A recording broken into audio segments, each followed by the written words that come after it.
It's the students that are really going to be sweating this weekend. Check out how heavy this gear is. It's gotta be hot. The police are not saying if they have any suspects in custody at this time. What we do know is they need more people from this neighborhood to come forward. To ask you, do you have your running gear on? I know you're running tomorrow in that half marathon.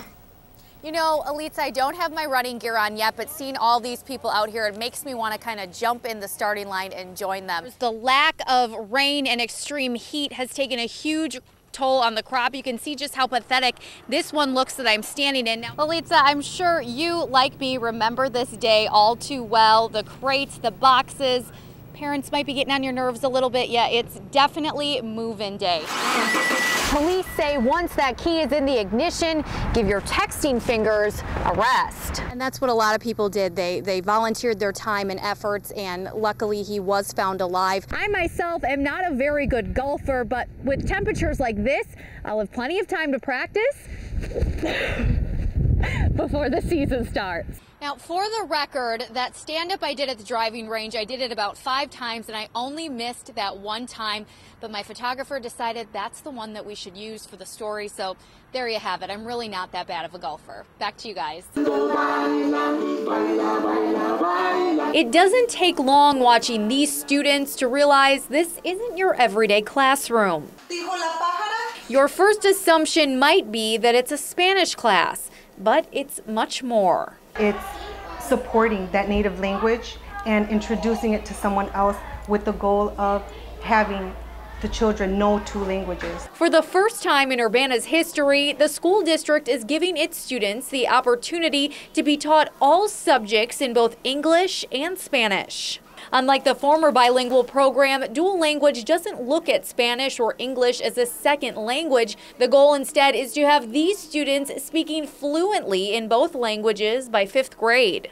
As students grow up together and they're learning languages together and they're integrated from an early start, the issues that can sometimes arise in terms of just not understanding different cultures tend to become lessened. Joe Wiemelt is the co-director of bilingual programs at Urbana School District. He says the excitement over this program speaks for itself. There's already several students on the waiting list. And when you put it in the context of, would you want this for your own child who only speaks English? Would you want them to be able to speak another language and do well academically?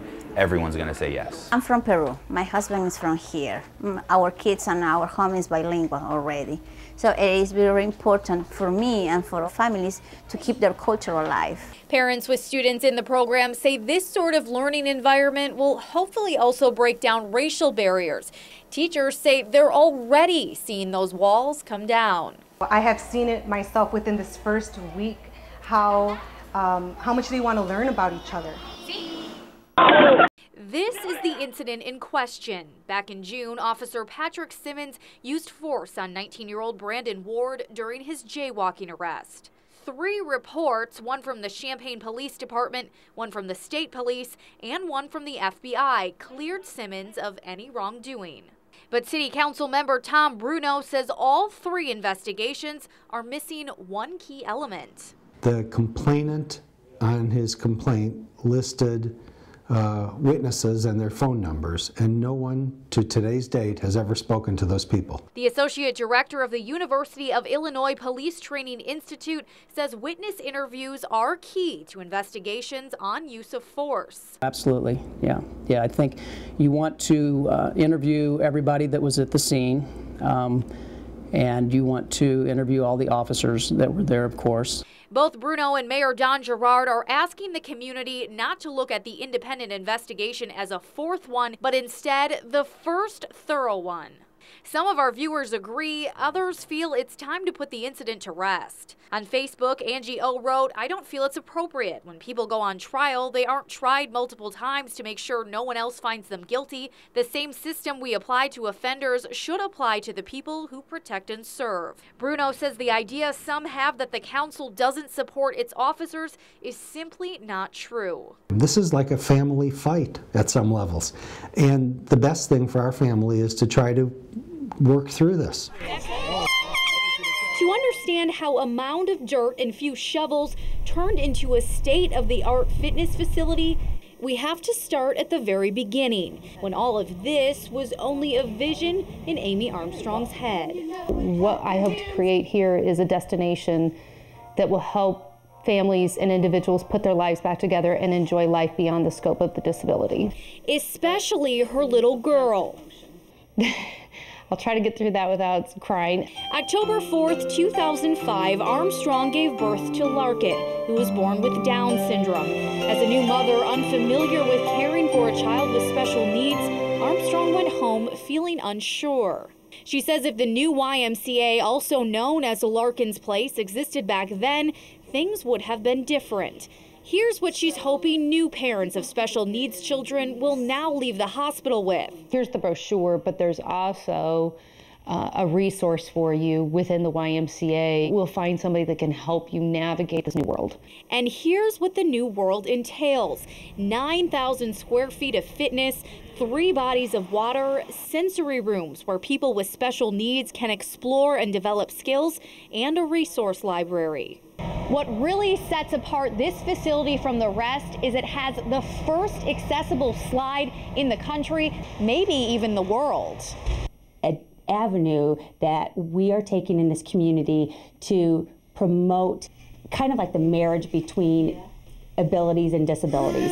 So what we're trying to do in this facility is really just kind of take the stigma out of having a disability. Heidi Cordes is the Fund Development and Marketing Director for the YMCA. She says unlike other YMCA facilities, this one focused on an architectural plan that works for people of all abilities. One example would be, while apple green and magenta are great colors and they invoke excitement and fun, those colors can provoke or overstimulate certain people with epilepsy and autism. That's why as you walk through the YMCA, you will notice more neutral colors like eggshell white and tan. All this a bit overwhelming for Armstrong, who wasn't sure what to expect when she brought Larkin to the facility named after her for the first time. I think that's going to be a moment that is probably going to have to be very sacred for us as a family. Since that interview, Larkin has experienced the YMCA, and it's now Armstrong realizes. And I realized in those moments of being with her that that wasn't the goal. The goal is to watch other people in the building. And when she sees that, she says she knows it will be hard to fight the tears. Know that they want a facility like this or need it, and I watch them being served. I'll probably have my complete emotional breakdown moments, but they're good ones. In Champaign, Liz Lohuis, ABC News Channel 15.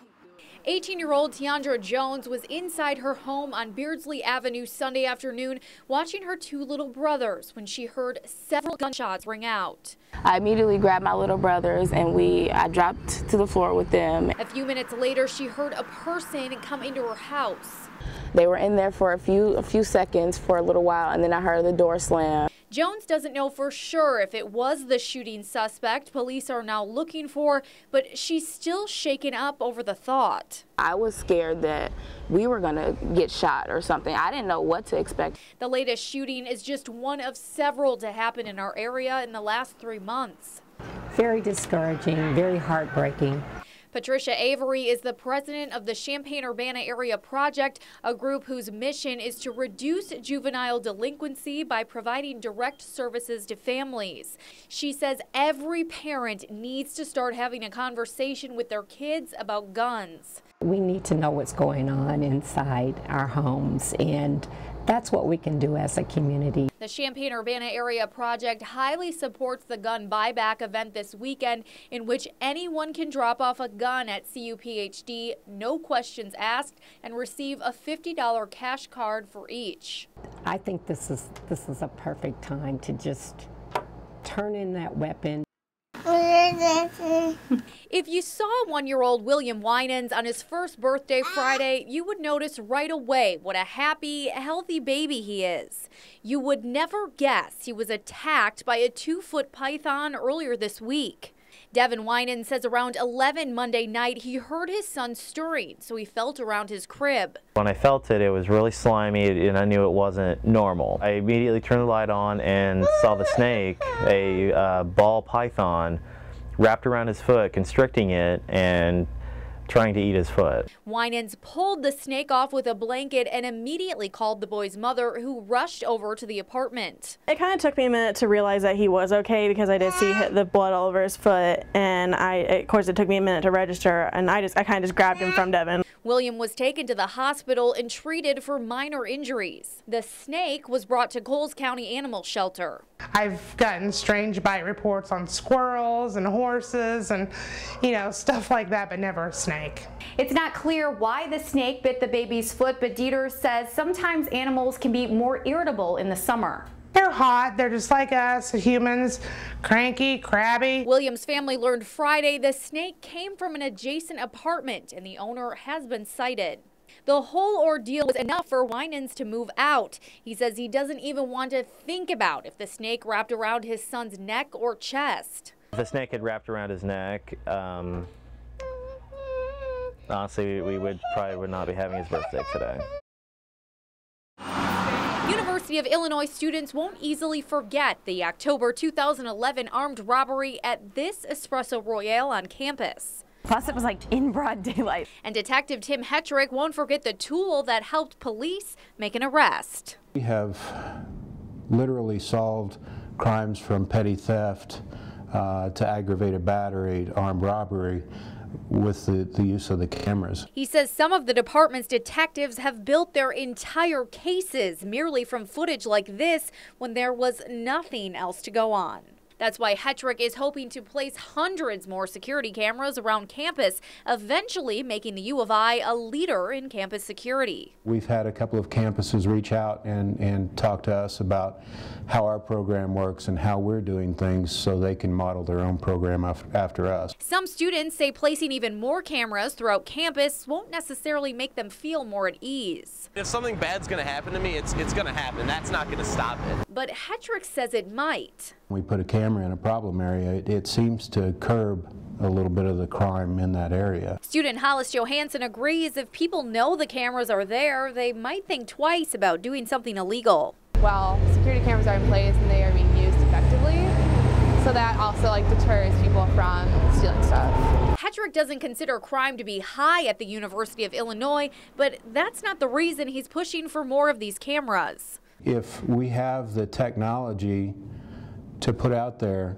to curb the crime, whether it's high crime or not, why wouldn't we use it? Good morning and thanks for choosing ABC News Channel 15 Midday. I'm Liz Lohuis. Governor Pat Quinn is visiting a southern Illinois farm today to talk about how the state will deal with the severe drought. That is this morning's top story. This is the 6th driest year on record for Illinois. State climatologist Jim Angel says average rainfall totals for Champaign County in the month of July are normally around 4 inches. So far this month, we've only seen 0.2 in our area. Welcome back to ABC News Channel 15 Midday. I am joined now by Colleen Hatton from Dish. How are you doing? Good. How are you doing today? I'm doing wonderful. I wish you all had smell-o-vision out there because we've got bacon cooking. I love bacon. What are you making today, Colleen?